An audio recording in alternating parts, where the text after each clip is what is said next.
Cette nouvelle vidéo qui est l'épisode 16 de l'histoire alternative du monde, c'est la chaîne de Yann Palou Historien, et sur ce on va commencer tout de suite.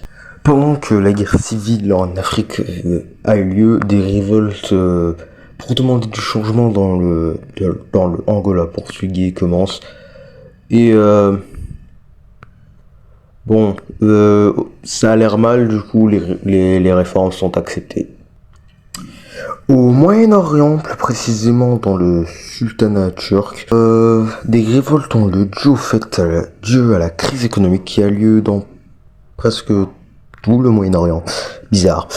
Mais pourquoi ? Eh bien, les achats de pétrole ont un peu diminué au profit de l'Alaska et de l'Afrique française. Ce qui est une bonne chose pour ces deux pays, une mauvaise chose pour les pays tels que l'Empire Perse ou l'Arabie Saoudite. Ouais, du coup, une crise économique dans ces pays qui sont les plus grosses économies dans la région, ça veut dire une crise économique dans toute la région. Enfin, à part pour la Grèce. Ils s'en foutent. Et cela a aggravé les tensions qui étaient... Enfin, je veux dire, il faut juste regarder ma série, que genre, il s'est rien passé quasiment au Moyen-Orient. Voilà, étonnamment, ouais, je sais, ça diffère. Hein. Mais bon, ces tensions qui ont augmenté sont surtout visibles dans l'Empire Perse, qui a 7 ethnicités différentes avec au moins 10 millions de population. Les notables sont les Perses, c'est l'ethnie principale en Iran.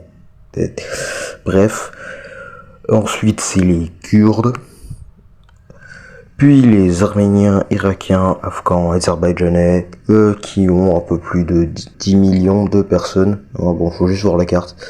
Je sais pas si je vais trouver une carte d'ethnie, peut-être, je sais pas, on verra. Enfin, je verrai. Bref. Cela finit par faire éclater une guerre civile, une guerre d'indépendance plutôt, par les Irakiens dans l'Empire Perse. Bref, et ces Irakiens indépendantistes vont même dans l'Arabie Saoudite, puisque dans cette série, il y a eu une petite partition, si vous voyez ce que je veux dire. La crise économique a forcé les Turcs dans le sultanat turc à se révolter, avec plusieurs révoltes qui ont lieu dans plusieurs parties du sultanat. Le sultanat turc demande de l'aide à la Grèce, mais ils peuvent pas intervenir, ils sont un petit peu occupés par une guerre qui...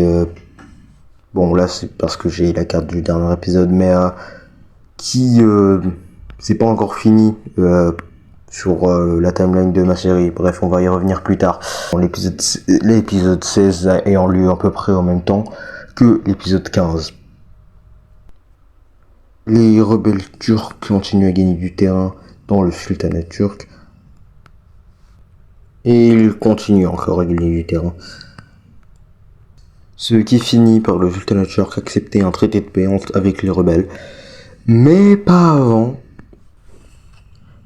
que la Géorgie se mette à envahir pour avoir des territoires gratos, parce que on dit pas non.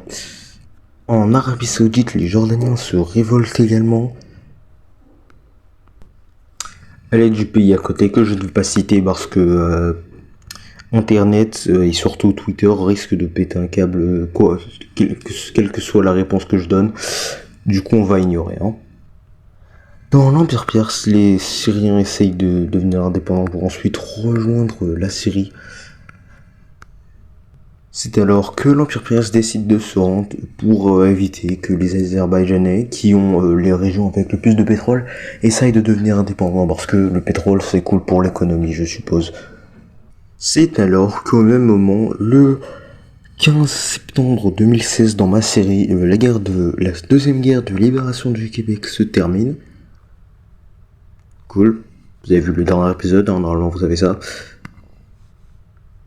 Et maintenant que la Grèce est libre, bien qu'il est trop tard pour intervenir, la Grèce participe aux différents traités de paix, et du coup, voilà le traité de paix, c'est parti. Et du coup, voilà le traité de paix, il y a eu quelques changements, par exemple l'Arménie qui était donnée la Géorgie parce que les deux sont chrétiens. Mais voilà. Petit changement de dernière minute parce que j'ai vu à quel point les frontières ici étaient dégueulasses. Voilà. Du coup, j'ai changé. C'était Ciao. Yann, pas le historien. N'hésitez pas à liker et à vous abonner. Ciao!